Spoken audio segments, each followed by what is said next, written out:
At my husband's funeral, my son Daniel stood at the podium with a trembling voice and thanked another woman. "She was the one who was truly family to us," he said. At that moment, all eyes in the room turned to the woman in the front row, the one in the fitted dress and perfect makeup, with delicate tears resting in her eyes. And me, the real wife, the mother. I sat off to the side, unnoticed, invisible. When the lawyer later informed me that my husband had left everything to her, not a single dime for me, Linda McAllister embraced my son and smiled a triumphant smile, as if she had already won. But then I pulled out the second will, and just like that, there was no one in the room smiling anymore. I never imagined my life would begin anew at a funeral. Robert died in a sudden car accident. He was driving downtown that morning in a heavy rain. They said the brakes failed on a curve and the car crashed into a supermarket. He was gone quick. The doctor said he didn't suffer, but I wasn't sure he deserved such a clean departure. We had been married for 40 years. I used to think our marriage, while not romantic, was at least solid. Like one of those old houses weathered by storms, worn on the outside, but still standing. I gave up my career to tend to every corner of our home. He always said, "I can take care of you. You don't need to work." And I believed him. I naively thought it was some kind of love. At the memorial, I wore his favorite charcoal gray wool coat and stood by the chapel entrance greeting guests. The wind whipped, my fingers were numb. Still, I smiled, doing my best to make sure his farewell was dignified and orderly. Robert cared so much about appearances, about what other people thought of him. Even in his death, I found myself maintaining that neat facade for him. Daniel was at the podium. He's our only child. He turns 33 this year and is a back-end engineer for a tech company. He wore a sharp, dark suit. His face was solemn, and his voice was as steady as always. After reading a tribute to his father, he paused, and his eyes reddened. "There's someone I want to give a special thank you to," Daniel said, his voice a little shaky. The room fell silent. I clutched my handbag in my lap, my knuckles turning white. I thought he was about to say, "My mother."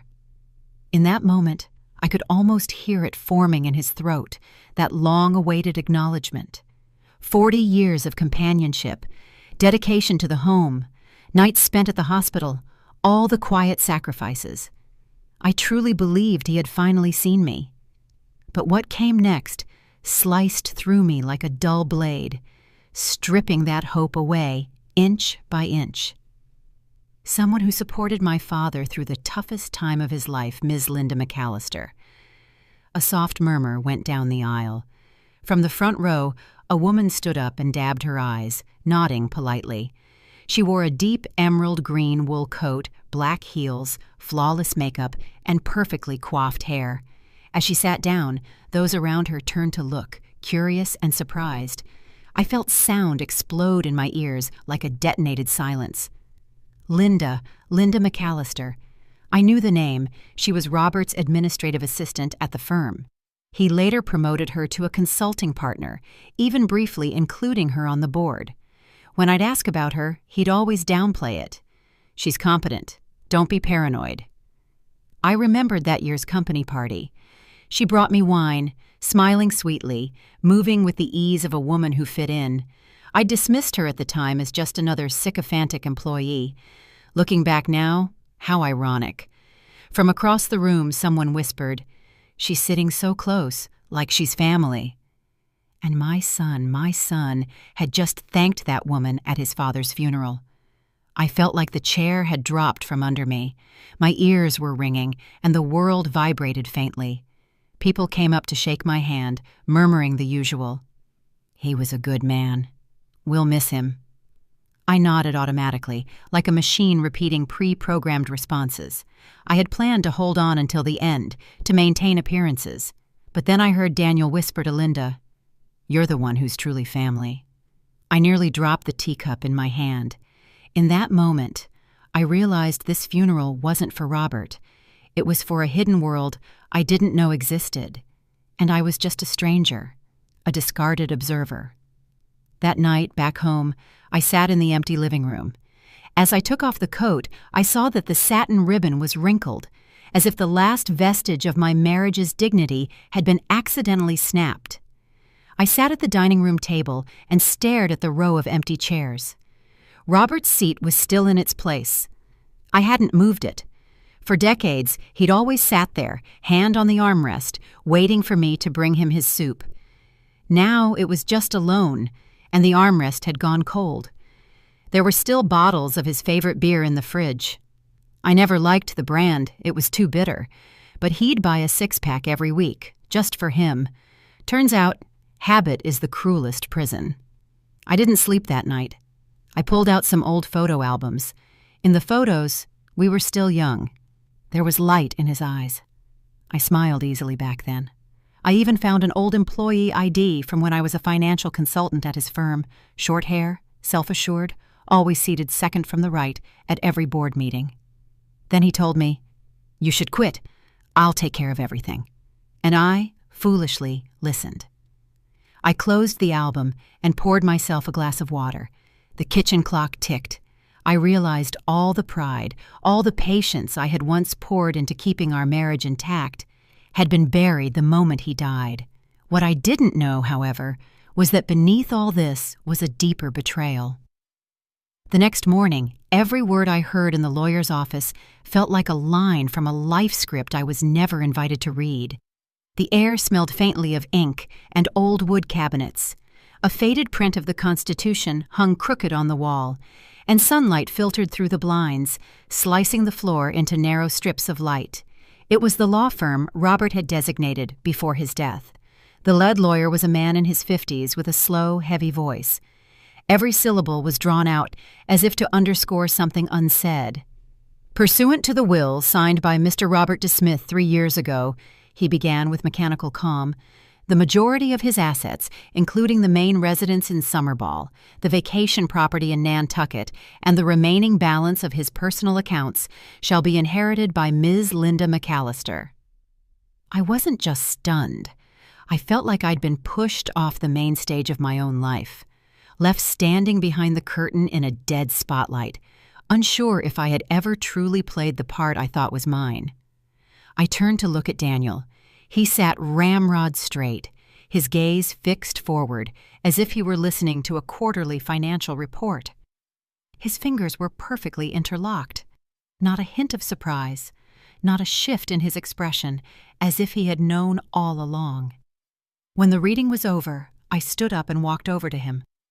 "You knew," I said in a low, trembling voice. "Didn't you?" He looked at me with a strangely serene tone.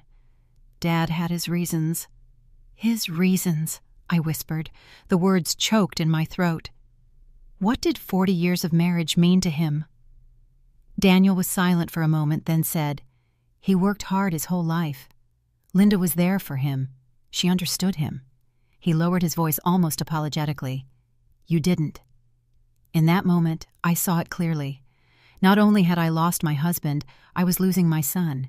He wasn't defending his father's memory. He was redrawing the family tree and erasing me from the map. When I got home, I stood in the driveway for what felt like an eternity, the weight of my handbag numbing my arm. I went into the bedroom and opened Robert's closet. His shirts, ties, and wool vests were still perfectly arranged with that familiar scent of refined decorum. But what lies were woven into those fibers? When did he decide I was no longer family? Was it the year I forgot to buy his favorite wine for our anniversary, or before that, when I quit my job as his financial consultant and just became a housewife? I started searching through the drawers for proof I wasn't crazy. Old ledgers, photos, receipts, old business cards. In the kitchen drawer, I found a folder of letters Robert had kept. One was from the Nantucket Property Management Company. The date was 6 years ago. The recipient, Linda. My hands were shaking. I had been to that house by the sea countless times, not realizing I was just a guest. That afternoon, I walked across the street to visit Giselle, our longtime neighbor. She was a widow in her late 70s, with a sharp memory and a garden brimming with roses. When I mentioned Linda's name, her face stiffened. "Linda, wasn't she the one Robert would take to those symphonies?" she asked, raising an eyebrow. "You didn't go with them?" I forced a smile. My mouth was dry. I never really liked social events much. Giselle shifted in her seat. "Oh, I always thought they were an item. She's been on this street several times. One year she helped Robert put up the Christmas lights." I froze. That Christmas, I was stuck upstairs with a swollen knee. Robert had told me a neighborhood boy had helped him. "Do you remember when they started getting close?" I asked. Giselle stirred her tea, thinking, "At least 10, maybe 15 years ago. I remember seeing her around here when you were away taking care of your sister. I thought she was some cousin or something." 15 years. I sat in Giselle's sunroom feeling like a stranger who had walked into the wrong house. All these years, I had managed our retirement budget down to the last penny.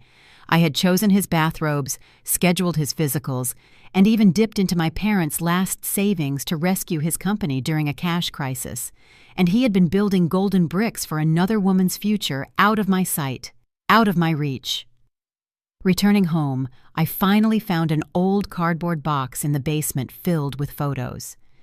There was Robert standing next to Linda at a company event.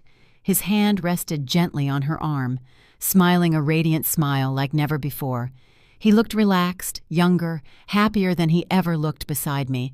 And in one photo, there was Daniel, barely 18 or 19, standing with them. His smile was nervous but not reluctant. One corner of the photo was marked out. I rubbed it gently with an eraser and uncovered a line written in pen. "Our little family will be official one day." I could almost hear something break in my chest. It wasn't a heart, it wasn't glass, it was something deeper, something called trust, and it would never be whole again. That night, I lit a single candle in the kitchen, and, for the first time in this house without Robert, I put on music, a slow, soft, unhurried jazz record. I started to wonder. Maybe I'd lived my whole life to his rhythm and never danced to my own. But not anymore. From now on, the music, the beat, the dance steps, it's all mine to choose. I thought the worst was over. The will, the truth about the properties. Linda, taking her place at the center of it all, brazenly labeled as family. That was enough humiliation for a lifetime. But I hadn't realized that what would truly break my heart was Daniel. He is my only child. I had believed that however unrecognizable the rest of the world became, he would still be mine. We agreed to meet at the town cafe, the one where he used to get caramel dessert as a little boy. He showed up in a trench coat, his demeanor stiff and formal, as if he were preparing for an interview, not to meet his mother. Before I could sit down, he placed his phone face down on the table. He always did that, a subtle signal that any buzz could be a reason to abandon the conversation. "Why did you send Linda a legal notice?" he asked bluntly. I took a deep breath and looked him in the eyes. "Do you think I shouldn't have?" He shrugged. "She didn't hurt you. Dad gave her the money. It was his decision. Suing her just makes everyone uncomfortable." "Uncomfortable?"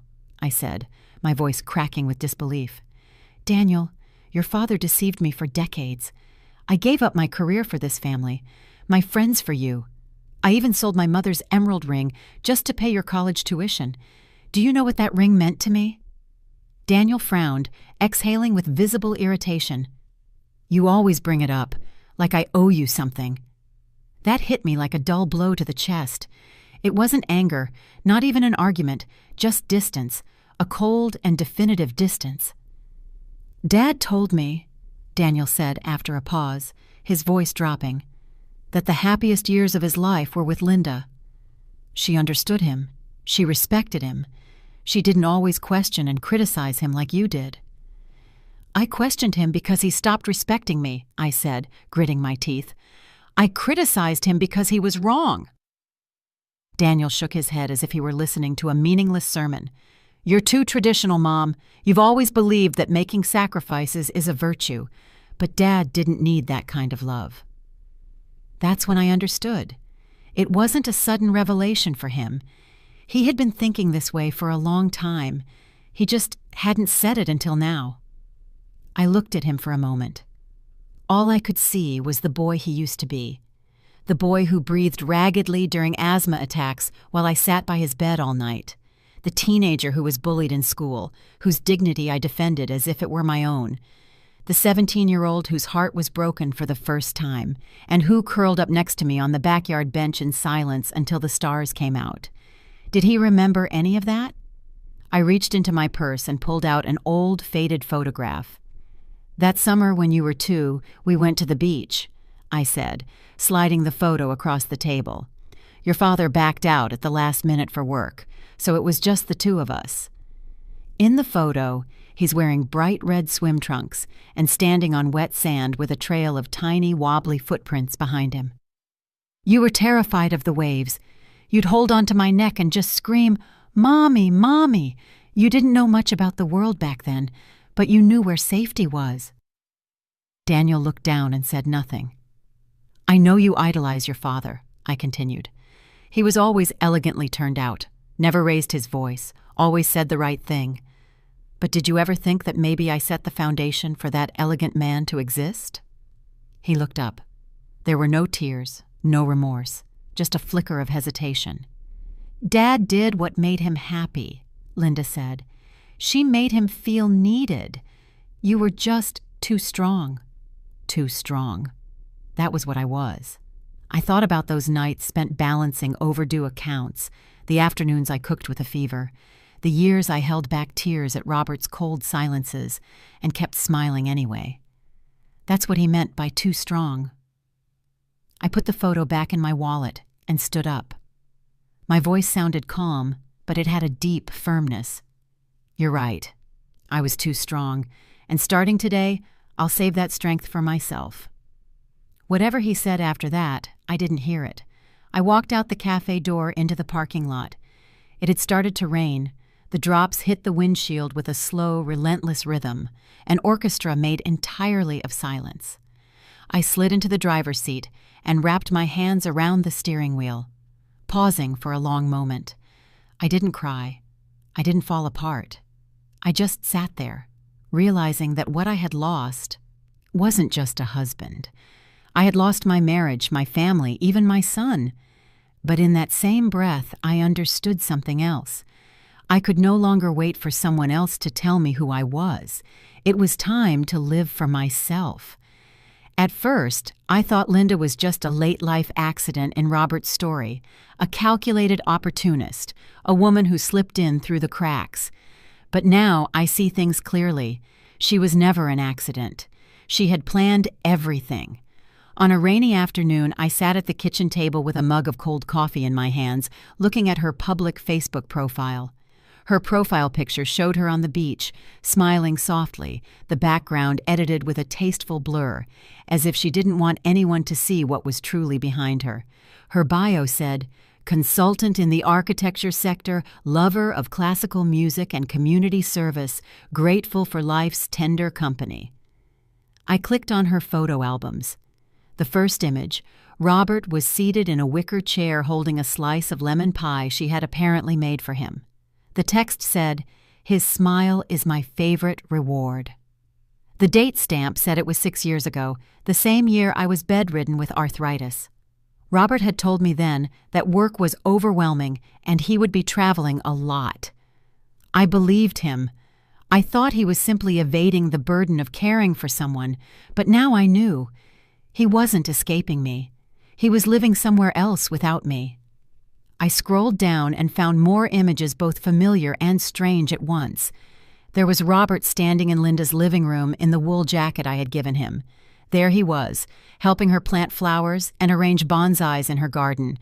And then a video came up. Robert was toasting her with a Christmas song playing softly in the background. Daniel was there. I froze. My hand hovered over the touchpad. Daniel, who was still in college at the time, had slightly longer hair and a shy, boyish face. Linda had her arm around his shoulder and said, laughing, "Your dad should be proud of you." That's when I understood. Linda was never just Robert's secret. She had been positioning herself for years as part of our family. And I was the woman she planned to displace. I called Ruth. Ruth Lanier had been a close colleague during my years at Robert's firm, one of the few women I had kept in touch with after I left the job. She was semi-retired now, helping her daughter raise a grandchild, and taking on the occasional freelance financial case. She answered on the second ring with the same energy she always had. "Maggie, my goodness, I heard about Robert. I've been meaning to call you." "Thank you," I said. I didn't stall. "Ruth, I need you to help me find something." She didn't hesitate. "Tell me what you suspect." I paused. My voice sounded calm, but it was firm. "I believe Robert used company funds, for at least the last decade, to buy properties for Linda, and there might be other unaccounted-for transfers." Ruth went quiet. "You're not just fixing a marriage, Maggie. You're looking to expose fraud." "I want the truth," I said. "I've spent too long in the dark." We agreed to meet at her house in 2 days. In the meantime, I became a woman on a mission. I went to the local library and looked up Linda's property records in Summerball. One house, a single-family villa under her name. Purchase date, 5 years ago. Right at the tail end of the company's employee housing benefits project, the same one Robert was overseeing. I had visited there during that project. I remember joking at the time, "On the next trip you take me too." He dodged the suggestion. "You wouldn't like it there." Now I knew. The room was not reserved for clients. It was for her. 2 days later, I drove to Ruth's house. Her home was in a quiet suburb, a pale gray bungalow with a row of withering chrysanthemums out front. She greeted me with a glass of lemon tea and opened her laptop. "I checked some archived payment records," she said, scrolling through 3 entries labeled "Outside Consulting Support." "But the beneficiary company is a shell. No physical office is listed." She zoomed in on one line. $50,000 paid the same month you were home recovering from surgery. My stomach twisted. Ruth looked at me with concern from behind her glasses. "Are you sure you want to go through with this? Most people would just prefer to let it go." I didn't answer. I just saved a screenshot of the file to my flash drive. On the drive home, I went slow. The sun hit the windshield hard, and the air smelled of early autumn. The radio played an old 60s ballad. The chorus repeated softly, "You only find the truth when you stop pretending." Yes, only when you stop pretending do you begin to see clearly. Back at home, I sat in front of the computer and saved Linda's Facebook photos to a new folder. I named it Evidence. I was no longer the woman who buried her emotions behind a stove. I was Maggie Smith, the legal wife of Robert, the mother of Daniel, the one who had been edited out of her own life story, and the woman who was about to rewrite the ending. The second batch of documents from Ruth arrived just as I was wiping down the kitchen sink. Sunlight filtered through the blinds, casting clean stripes across the countertop. I paused for a second, with a rag in my hand, and thought that was how my marriage had been maintained. Tidy, silent, until the kitchen no longer felt like mine. The email subject was simple. 3 suspicious transactions. Key, preliminary legal feasibility assessment. I opened it. A few familiar PDF statements filled the screen. Ruth had annotated them. The company name, Quinte Consulting LLC. The account tied to Linda. The transfers, 3 payments totaling over $350,000, carefully staggered over 5 years, each one timed just outside the company's official audit cycles. She added a note. This sum lacks sufficient justification. Unless invoices for services of equivalent value can be produced, this is potentially a fraudulent gift. There it was. The proof. I felt a knot of resolve form in my chest. I knew what to do. That afternoon, I called a lawyer who specialized in fraud and corporate law. "I have a whole host of questions," I said, my voice steady and clear. "I believe my late husband systematically plundered his company to aid his longtime mistress." The lawyer was a woman named Michelle Robinson.